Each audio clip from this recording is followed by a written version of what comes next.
تیسری چیز جو نکاح کے لیے دیکھی جاتی ہے وہ حسن و جمال ہے۔ حسن و جمال دیکھنا بھی کسی حد تک اس کی اجازت ہے۔ آپ صلی اللہ علیہ وآلہ وسلم نے ایک صحابی سے عرض کیا، ایک صحابی آئے، انہوں نے کہا اے اللہ کے رسول میری منگنی ہو گئی ہے۔ آپ صلی اللہ علیہ وآلہ وسلم نے پوچھا کیا تو نے اس کو دیکھا ہے؟ وہ کہنے لگا کہ نہیں اللہ کے رسول میں نے دیکھا تو نہیں۔ فرمایا کہ جا کے اس کو ایک نظر دیکھ لو۔ کیوں دیکھ لو؟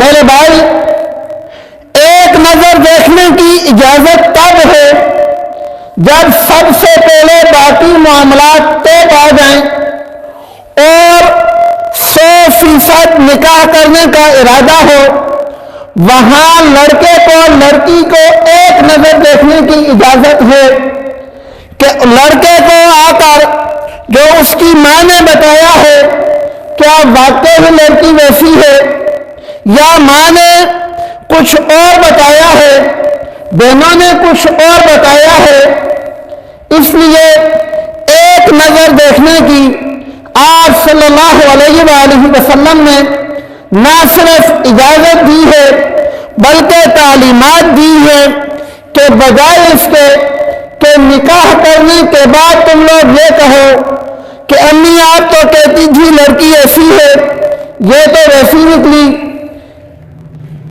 اس لیے حسن و جمال جو ہے ایک حد تک اس کی رعایت کی جا سکتی ہے، لیکن صرف حسن و جمال کو دیکھ کر رشتہ کرنا اس سے بڑی کوئی حماقت نہیں ہے۔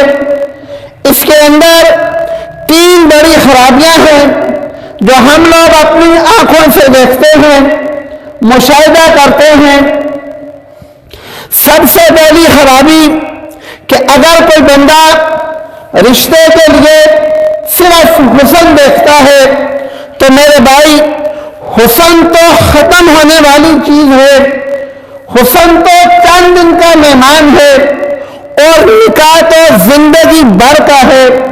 بلکہ میں یہ کہوں گا کہ پاک پیغمبر صلی اللہ علیہ وآلہ وسلم نے فرمایا کہ تمہاری دنیا کے اندر جو رفیقہ حیات ہے قیامت والے دن جنت میں اللہ رب العالمین ساری حوروں کا اس کو سردار بنائے گی۔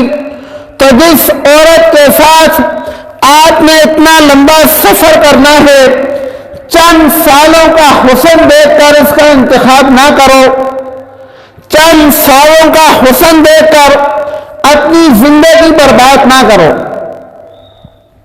تو حسن کے اندر پہلا نقص یہ ہے کہ وہ ختم ہونے والا ہے اور نکاح ساری زندگی باقی رہنے والی چیز ہے، بلکہ قیامت تک اور جنت تک رہنے والی چیز ہے۔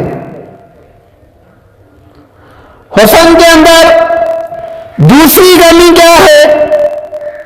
دوسری کمی یہ ہے کہ میرے بھائی اگر کوئی لڑکا یہ خواہش کرتا ہے کہ میری ہونے والی رفیقہ حیات میں جس کے ساتھ زندگی بسر کروں اس درجے کا اس کا حسن ہو، تو وہ بھی تو انسان ہے، وہ بھی تو کہہ سکتی ہے کہ میں نے جس لڑکے کے ساتھ زندگی گزارنی ہے اس لڑکے کے اندر بھی یہ حسن موجود ہو۔ تو کیا تمہارے اپنے اندر اتنا حسن موجود ہے یا وہ حسن کا نہیں کہتی، کسی اور چیز کا مطالبہ کر دیتی ہے کہ وہ لڑکا ایسا ہو یا ایسا ہو، تو وہ بھی تو مطالبہ کر سکتی ہے۔ تو کیا تمہاری ذات کے اندر وہ صفات موجود ہوں گی؟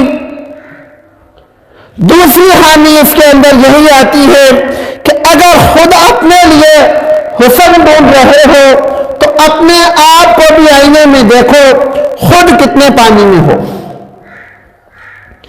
تیسری چیز جس کا مشاہدہ کیا جاتا ہے اور مشاہدے میں آتی ہے، کئی دفعہ ہم لوگ دیکھتے بھی ہیں کہ جو لوگ صرف لڑکی کا حسن دیکھ کر، عورت کا حسن دیکھ کر نکاح کر لیتے ہیں، تو میرے بھائی اس کا حسن صرف آپ نے تو نہیں دیکھا، ممکن ہے کسی اور کی بھی نظر پڑی ہو، ممکن ہے اس کے کزن میں سے کوئی اور بھی اس کے ساتھ نکاح کا خواہشمند ہو۔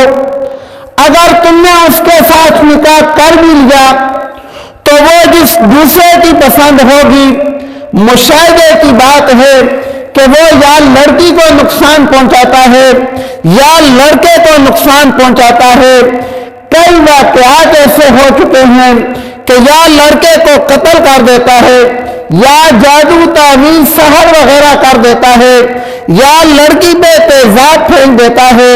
تو میرے بھائیوں، اتنے بڑے نقصان کی طرف کیوں جاتے ہو؟ نکاح کرنے کا مقصد پاک پیغمبر صلی اللہ علیہ وآلہ وسلم کی تعلیمات کیا ہیں؟